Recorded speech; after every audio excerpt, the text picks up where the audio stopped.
I want to go about making the case that the Bible is God's book. And I taught on this subject a year ago, last October.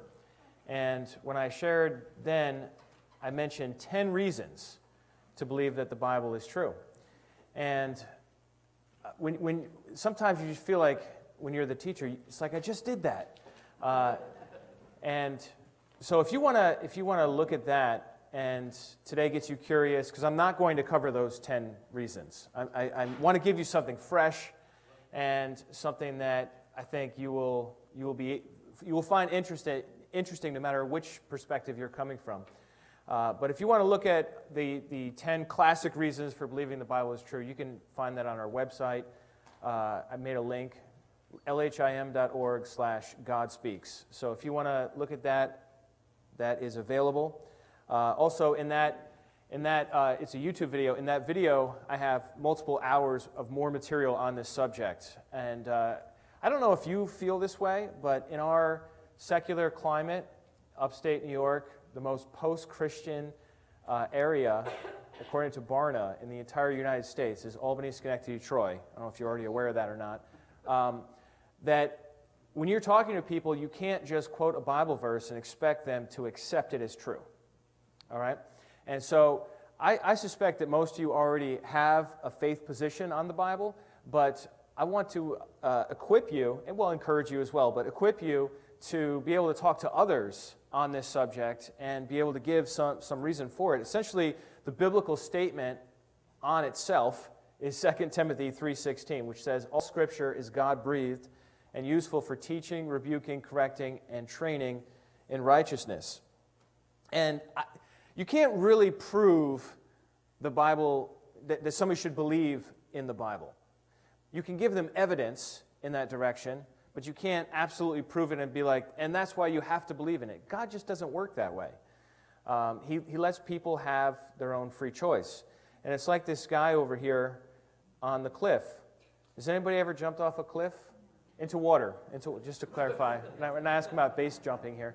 But anyhow, I was on an island in Lake George this past summer, and it was a different island I had never been on before, and we found a cliff there. My boys and I, we found this cliff. It looked like the sort of cliff you should jump off of into the water, and yet I wasn't sure. So what did I do? I went to the edge carefully, and I looked down, wanted to see if the water appeared to be deep enough, and I started to gather evidence for the safety or unsafety of this situation, because I wasn't just going to jump. But no matter how much evidence I gathered, I could never be sure until I jumped if it was safe, 100%. Okay? And fortunately, while we were standing there at the top, a motorboat pulled up, and a bunch of young guys came off the motorboat, climbed up a rope that was in the side of the cliff, and jumped off in front of us. And we're like, well, that's pretty good evidence that it's safe.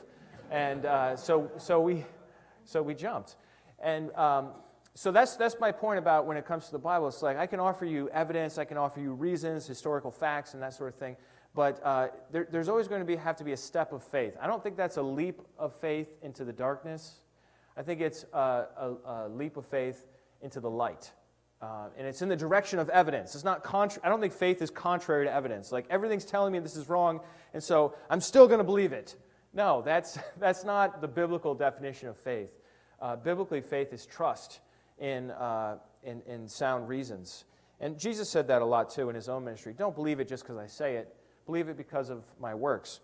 So before going on and talking about the Bible some more, I want to talk about chronological snobbery. This is C.S. Lewis. He wrote a book called Surprised by Joy in 1955. And I think this is really an important term. He says, this is chronological snobbery, the uncritical acceptance of the intellectual climate common to our own age, and the assumption that whatever has gone out of date is on that account discredited. So this is the idea that just because something is old, it's dumb or not to be trusted. And since we're talking about the Bible this morning, I want to sensitize you to the fallacy of chronological snobbery. We don't want to just think, oh, well, the Bible's old, it's pre-modern, we're in a postmodern society now, therefore it has nothing valuable to say. well, that's just bias. That's just your uncritical acceptance of the present day's intellectual climate. So to get started, I want to talk about how weird the Bible is. That's actually my main strategy, is to talk about how weird the Bible is, and on the basis of that to make the claim that therefore it's God's book and not just the work of humans.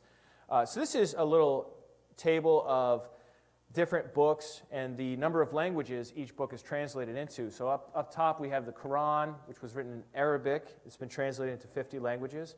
The Lord of the Rings made it into 56. The Adventures of Huckleberry Finn, 65. Harry Potter, 80. Book of Mormon, 110. Alice's Adventures in Wonderland, 174. Dao De Jing, I don't know how I did on that, Matthew. Was that close? It's a Chinese book, 250 languages. The Little Prince was French, 300 languages. Pinocchio, the Italians really came out with a bestseller there, huh? Over 300 languages for Pinocchio. And so, then you have the Bible. And as you can tell by the way I've arranged this, obviously the Bible's going to win. But if I was like following the flow, the sort of like trend of the data here, I would say, well, the Bible probably has 350. Or maybe it has 400 languages. As it turns out, it's 674 languages that the Bible has been translated into in 2018 up to this point. Every time I've looked at that statistic, by the way, it's higher than the last time I looked at it. When I started looking at this stat, it was at 500 and something. It's now 674. By next year, probably 700. That's weird. I'm not saying that means the Bible's true because it's super popular among people of different languages. I'm just saying, look, that should get your attention, like, huh. And this is a lot of this has to do with the United Bible Societies and their work. They've got the Bible accessible to 5.4 billion people on the planet out of 7.6. This is from 2017. So that's pretty impressive, but they've got a long way to go. They've got a lot more languages they're working on. Now, what about sales? Let's talk about sales. Show me the money, right? So War and Peace, the Russian book, had 36 million copies sold. The Odyssey, which is ancient Greek, Homer, that's 45 million. 100 Years of Solitude, a Spanish book, 50 million. 20,000 Leagues Under the Sea, a French book. I didn't realize that Jules Verne was French, but he is. 60 million. Pinocchio, 80 million. Dream of the Red Chamber, Chinese book, 100 million. Harry Potter and the Philosopher's Stone, 120 million.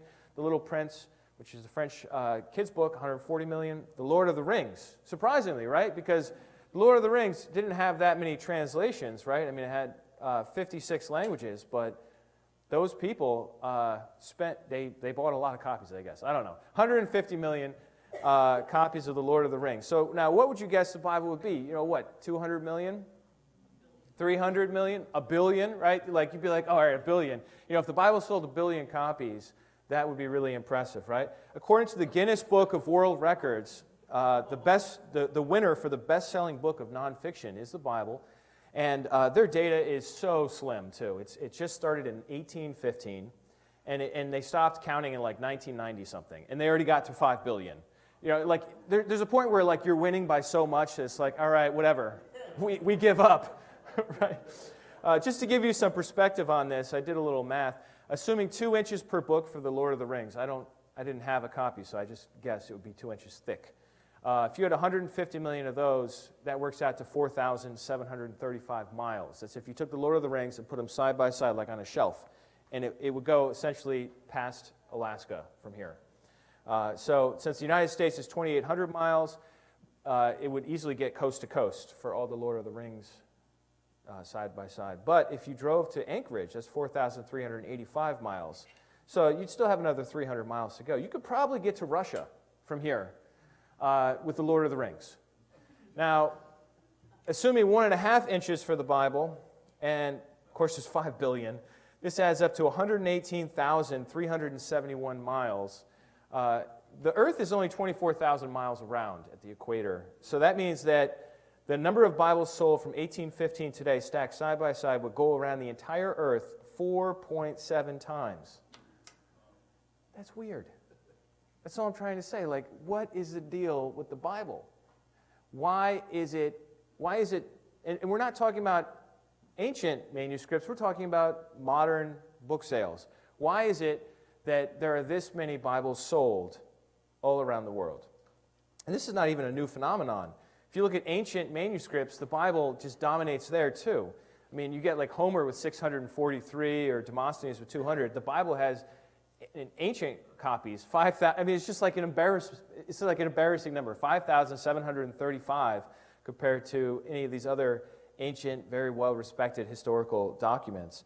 So my point is, the Bible is unusual. And there are different ways to describe to explain that. You'd be like, well, you know, for whatever reason, people, they're drawn to it. Okay. Or maybe it's God's book.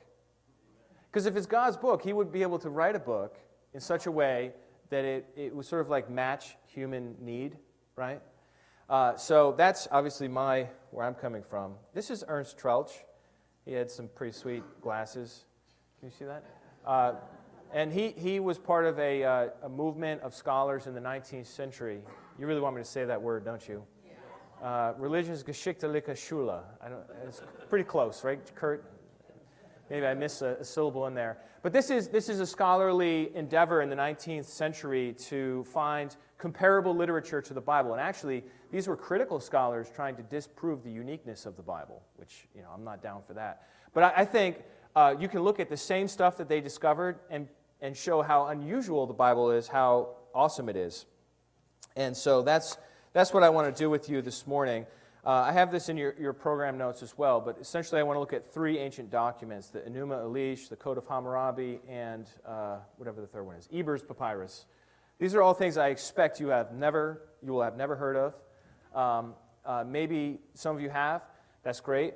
But what I want to do is compare the Bible to the sorts of literature that were written around the same time in the same part of the world as the Bible.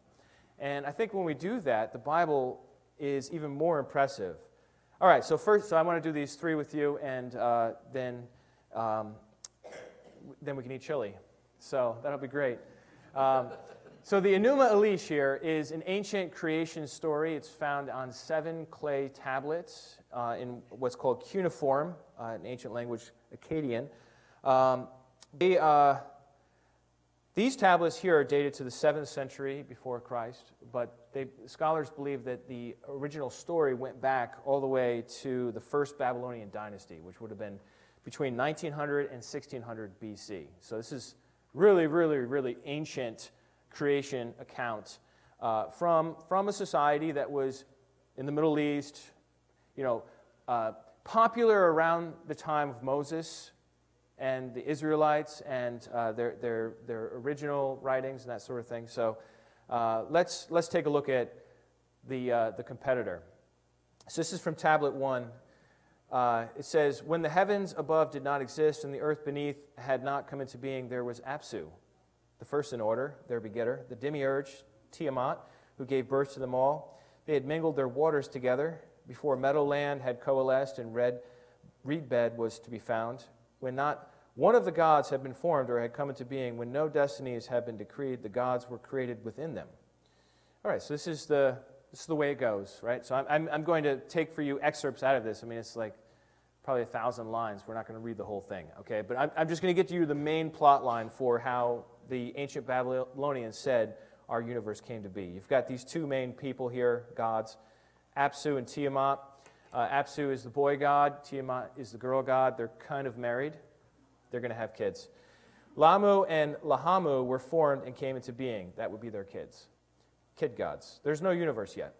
Their clamor got loud, throwing Tiamat into turmoil. That happens to my wife, Ruth, with our son Ezra. His clamor, how did they put it? The clamor got loud, throwing Tiamat into turmoil, right? Nobody gets any sleep.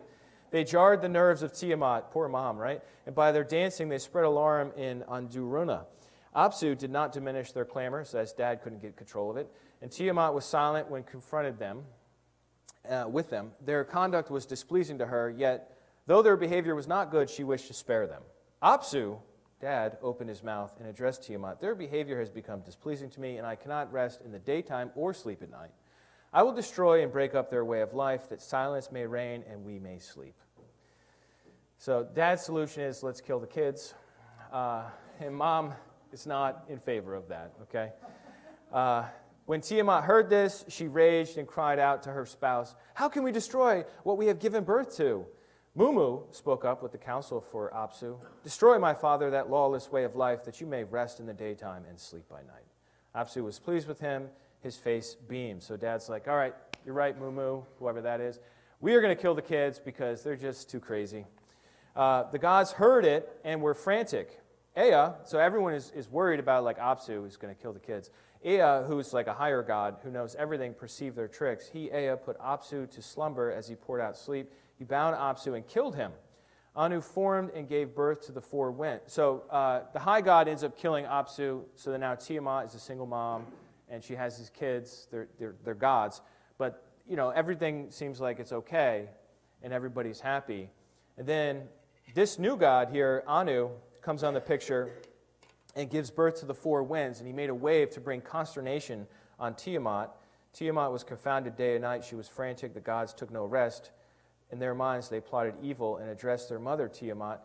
"The four dreadful winds have been fashioned to throw you into confusion, and we cannot sleep. And as for us who cannot rest, you do not love us. Consider our burden. Our eyes are hollow." So the kids are saying to mom, "We can't sleep. There's all this noise." 123 here, "Make battle, avenge them." Tiamat heard the speech pleased her. She said, "Let us make demons, as you have advised."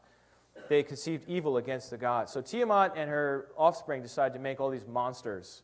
And these monsters are going to fight against these other gods. We're going to have a good old-fashioned epic god battle. So on tablet 4, it continues, and now Marduk comes in the picture. Marduk is the patron god of Babylon, so you know he's the hero. This is the Babylonian creation account. So Marduk is going to be awesome.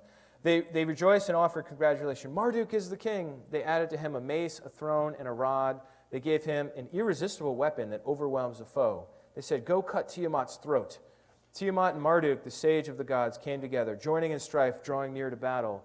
Bel, another name for Marduk, spread out his net and enmeshed her. He let loose, this is the god battle, picture it in your mind, it's big creatures fighting. He let loose the evil wind, the rear guard, in her face. He basically blew in her face. Tiamat opened her mouth to swallow it.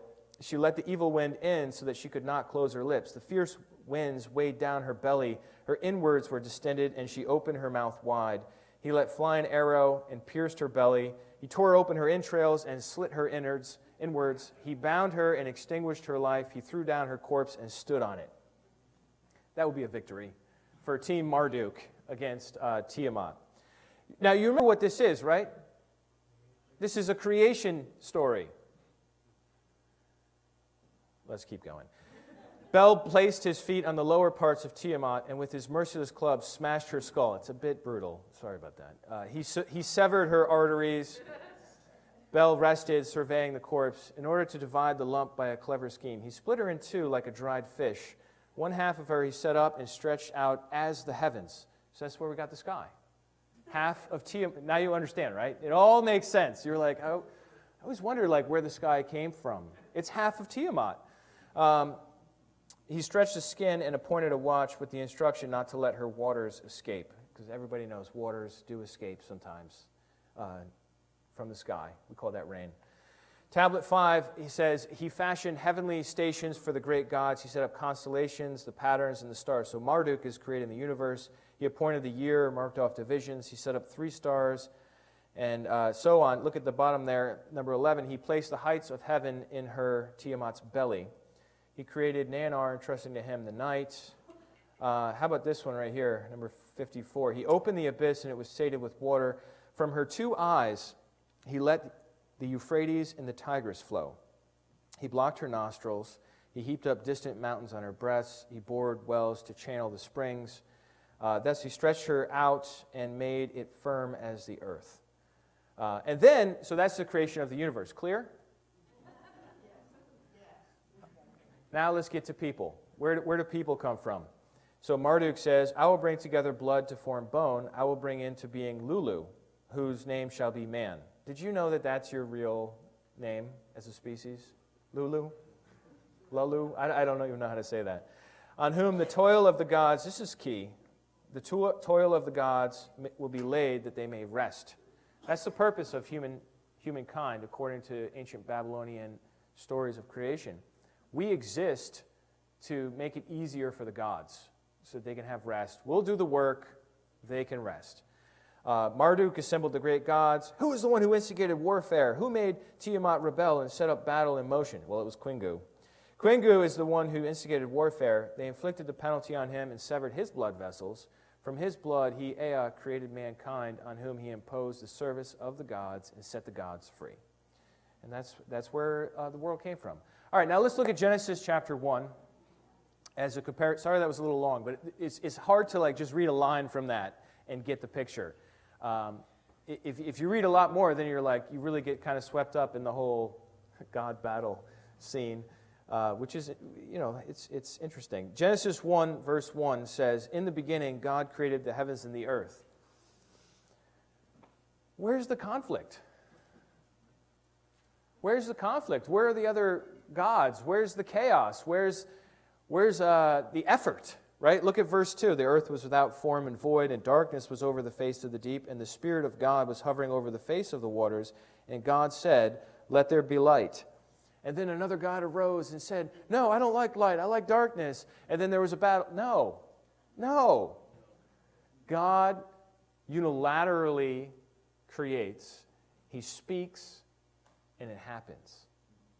Now, if I ask you the question, what's weird, Genesis 1 or the Enuma Elish?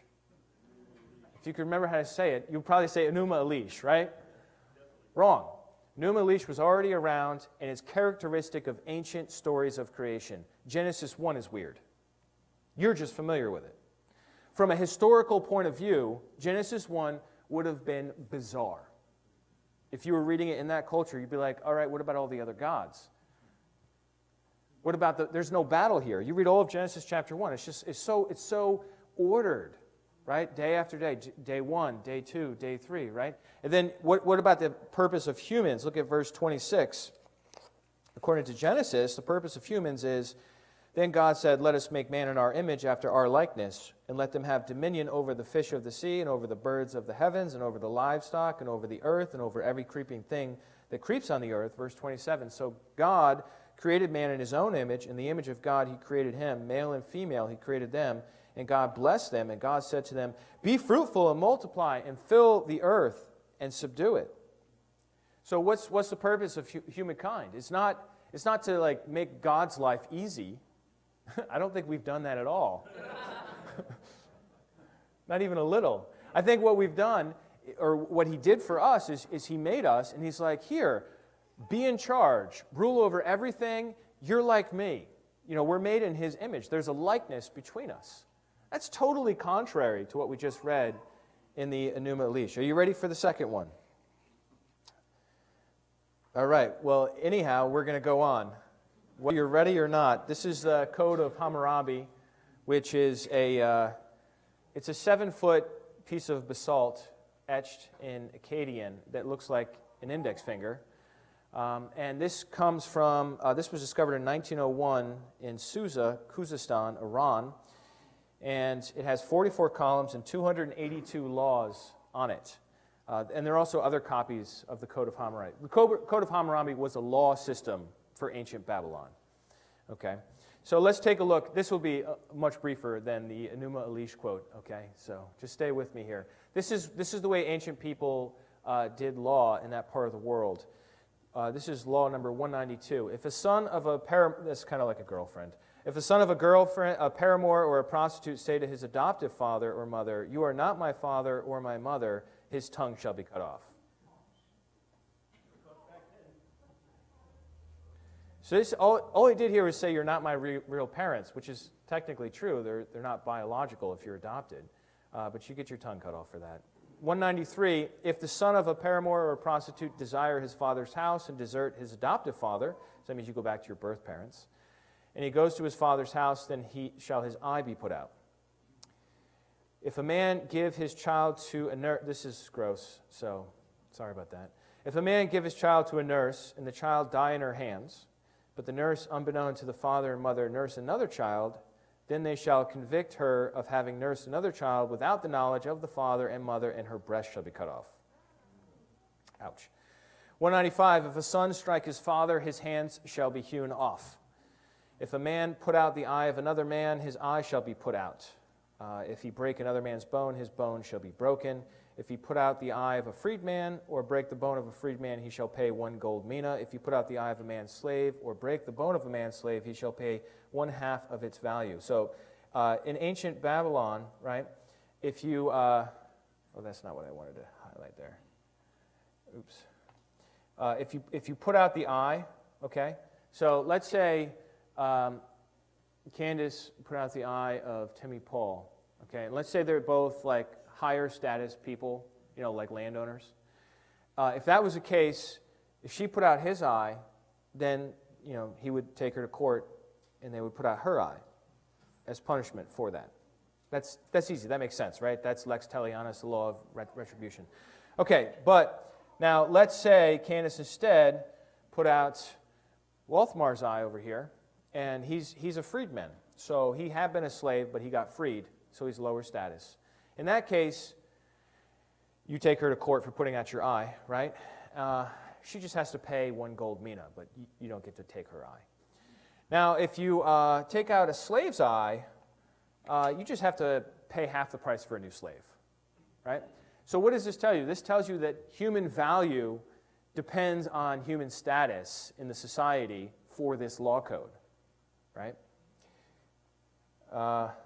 If a man knock out the teeth of his equal, his teeth shall be knocked out. If you knock out the teeth of a freedman, he shall pay 1/3 of a golden mina.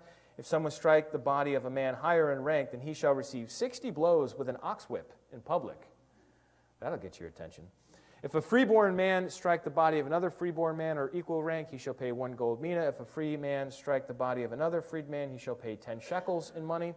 If the slave of a freedman strike the body of a freedman, his ear shall be cut off. All right, so let's compare that to Deuteronomy 15. Let's go to Deuteronomy chapter 15 and see how, because once again, this is what I'm reading to you is the standard law code that ruled over a huge swath of the ancient Middle East in the time when Israel was coming into that land. Before they came into that land, and then once they were in that land, the Canaanites, for example, that were living in the land, they would be familiar with the law of Hammurabi. And there are lots of good things in the law of Hammurabi as well. Lots of things that were helpful for society. I'm just focusing on the more brutal aspects of it here, just to make a point. But Deuteronomy 15, verse 1 says, "At the end of every 7 years you shall grant a release."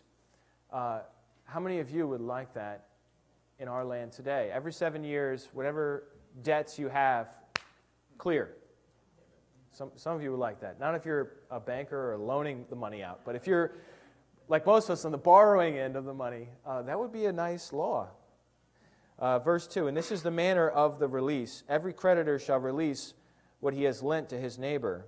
He shall not exact of his neighbor his brother, because the Lord's release has been proclaimed.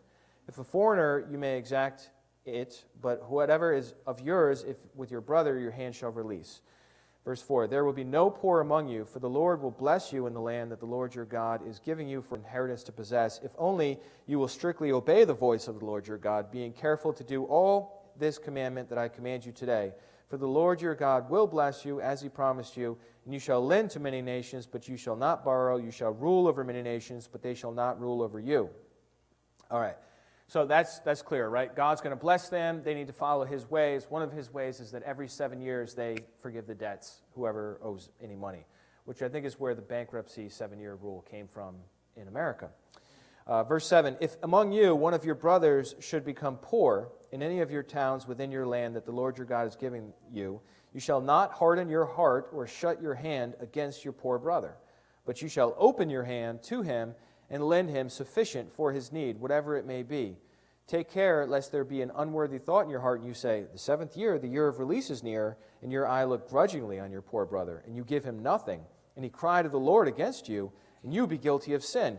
You shall give to him freely, and your heart shall not be grudging when you give to him, because the Lord your God will bless you in all your work and in all you undertake. For there never cease to be poor in the land.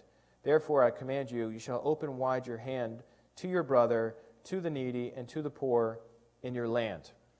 All right, so you get the point, right? So you have somebody that's poor, they're struggling this year for whatever reason. Maybe their crops didn't grow like everybody else's, or maybe they slacked off, or maybe invaders came. There could be 1,000 reasons why something would go wrong today or in ancient times, right?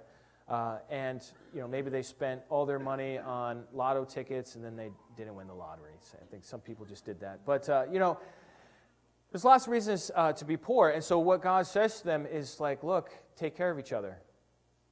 Take care of each other. I want you to open your hand to the poor. Be generous to each other. And then we see in verse 12, this is the worst case scenario. You're poor, you can't pay a debt, so you sell yourself or your family into slavery. Verse 12, if your brother, a Hebrew man or a Hebrew woman, is sold to you, he shall serve you 6 years, and in the 7th year you shall let him go free from you. And when you let him go free from you, you shall not let him go empty-handed. You shall furnish him liberally out of your flock, out of the threshing floor, out of your winepress. As the Lord your God has blessed you, you shall give to him. You shall remember that you were a slave in the land of Egypt, and that the Lord your God redeemed you. Therefore I command you this today. Verse 16. But then if they don't want to leave, you can make them a permanent servant. You pierce their ear. So what I find so striking about the way the Bible talks about slavery and the way the Bible talks about ancient economics over against the way the Code of Hammurabi does is, first of all, the brutality is missing. The whole cut off body parts thing, it's not there. And then the other thing is that there's a brutality of heart. You read the Code of Hammurabi, all of it, it's not that long. You can read it in one sitting. If you read all of it, you come away with a sense of cold justice. You did something wrong is going to happen, or a fine, or it's just cold justice. Now, in the Torah, in the law of Moses that we have in our Bibles, especially in Deuteronomy, there's lots of justice, but it's a warm justice, where you're supposed to look at your fellow person as your brother, as your sister, as something to have compassion on. He says, even with the lowest status people in your society, the slaves, right? First of all, you're supposed to release them after so many years. And second of all, you're supposed to remember that you were a slave. You were all slaves when I found you, essentially, is what God says to them, right? He says, you were slaves in Egypt, so have compassion. This whole idea of compassion is completely absent in the Code of Hammurabi. So once again, you're used to the compassion, so when I show you the brutality, you're like, oh, I don't want to live there. That's normal. The Bible's weird. The Bible is coming into a culture that already thought this way about justice. And yet, there's all this business about how God cares about people and how he wants to bless them. And God's very involved in this chapter in particular. All right, on to the last one. Let's look at the Ebers Papyrus. This was this actual picture of it. It was found in 1862, supposedly with a mummy in a tomb on the west bank of the Nile. And so George Ebers bought it in 1872. That's why it's called the Ebers Papyrus. And he was a professor of Egyptology. And now, when he died, it remained at the University of Leipzig. And so it's 110 sheets long. It's huge. If we rolled it out, it would be 66 feet long, 110 sheets. And it's got hundreds and hundreds of medical prescriptions dated to around 1550 BC, which, think about it, was right around the time Moses was a boy, depending on how you calculate everything out. But I mean, either it was right around the time when he was very young, or it was before he was born, but in the time when the Israelites would have been there. I mean, around that same time when Israel was in Egypt. So looking at the Ebers Papyrus, what do we get? We get the standard medical knowledge of the most advanced civilization in the world, which was Egypt at that time. And so this is what it says. I have to apologize. This is right before lunch. I should have thought about that. Anyhow, it's better to do it before lunch than after lunch. That's for sure. What to do to draw out splinters in the flesh. So this is an ancient document on how to handle that. The bait bird, whatever that is, with honey, apply there too. Another prescription is worm's blood, cook and crush in oil, mull, kill, cook, and drain in oil, ass's dung, mix in fresh milk. I'm glad the milk was fresh. Apply to apply to the opening. I mean, think about that. If you put that crap on your splinter, what is that going to do? Excrement is loaded with tetanus. I mean, and all kinds of bacteria and other stuff, right? All right, here's another one.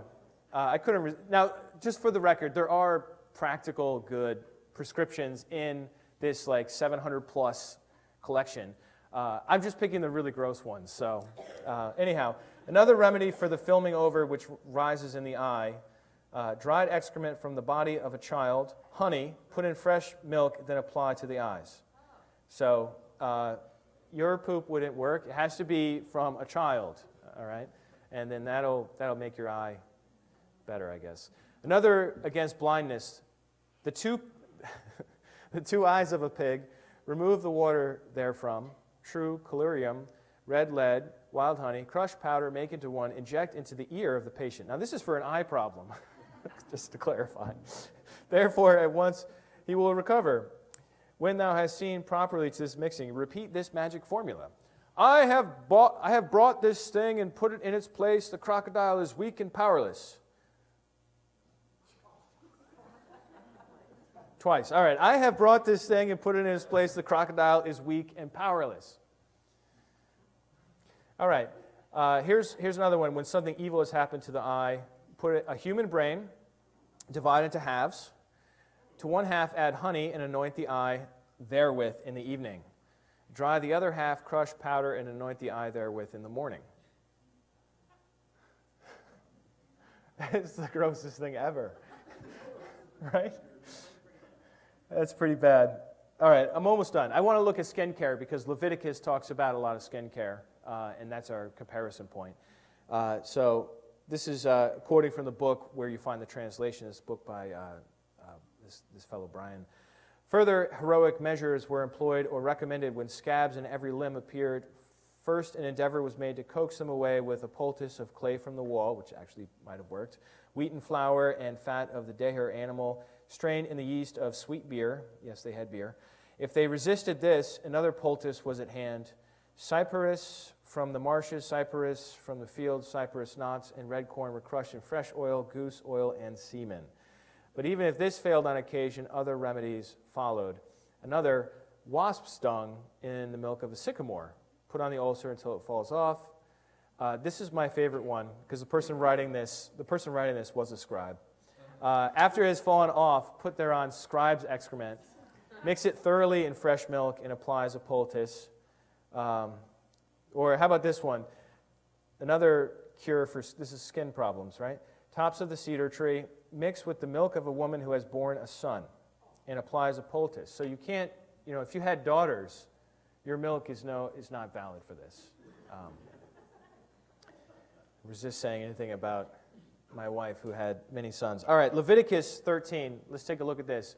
So Ebers Papyrus, once again, that is the way sophisticated people in Egypt thought and treated a variety of different afflictions, okay? Now, Moses was trained, he was raised in the palace at Egypt. Do you think he had access to some of their education? Yeah, he was raised in all the wisdom of Egypt. So, what should we find when we read Leviticus talking about skin care? We should find potions. We should find potions. Let's take a look. Leviticus 13. The Lord spoke to Moses and Aaron, saying, when a person has on the skin of his body a swelling or an eruption or a spot, and it turns into a case of leprous disease on the skin of his body, then he shall be brought before Aaron the priest or to one of his sons the priest, and they will poop in a bucket and mix it with fresh milk and put it on his skin. No, it doesn't say that. Does your Bible say that? Because you might need to upgrade.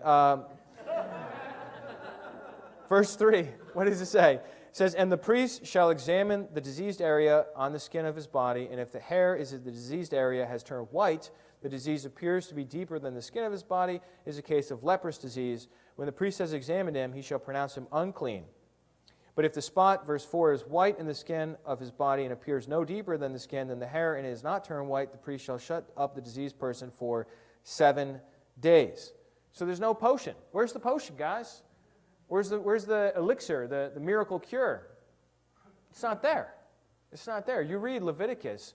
This is standard operating procedure. What they do is they take somebody, if somebody has one of these skin diseases called leprosy, and there's a multitude of them, what they would do is they would take that person and they would bring that person to the priest, whoever had the book, could read the book of Leviticus and knew about it, and that person would examine the skin to see what was going on, and if they weren't sure, they would quarantine that person for 7 days. Now look, ancient people didn't know about germs. Germ theory is like only a couple hundred years old. So, I mean, this is weird.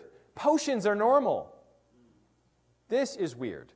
And then, verse 5, the priest shall examine him on the 7th day.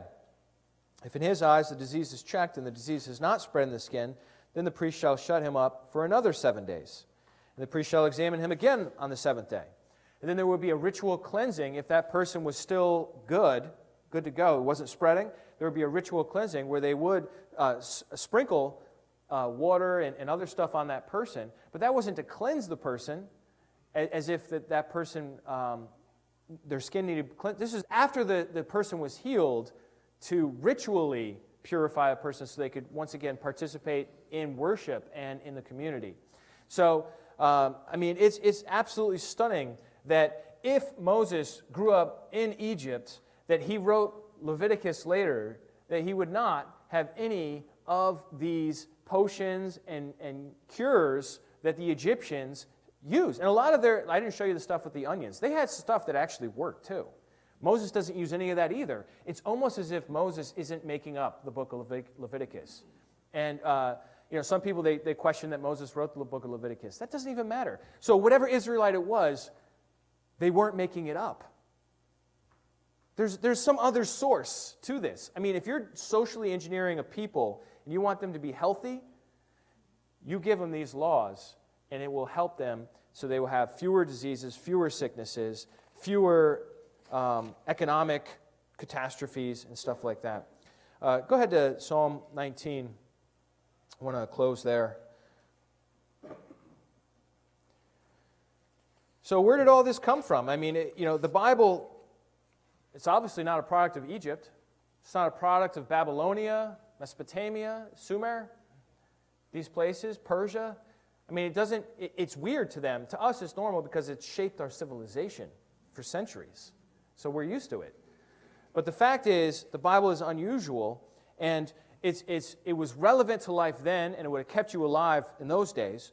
But you know what? It's relevant to life today as well, and it will keep you alive today, and especially in a time like ours. The mindset I like is to think of is that God's the designer. And so if God puts certain boundaries on our lives and says, all right, well, if you want to do marriage, for example, then you have to be faithful to your spouse. And that's a boundary he puts on marriage, and it's like, all right, well, why does he give us that boundary? Is it to oppress us, to restrict us, to limit our reaching of our human potential? No. He puts those boundaries in place because he understands how he made us, and these are for our good, and it's for human flourishing. It's not to destroy us.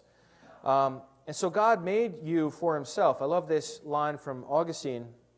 He says, because God has made us for himself, our hearts are restless until they rest in him. And this is another factor about the Bible, the simple fact that, if you do believe that God inspired it, that God speaks through Scripture, that it's really his book, which I think is a very reasonable position to hold, then when you read Scripture, you're not reading just Moses or Matthew or Joshua or whoever. You're actually encountering God's words, right?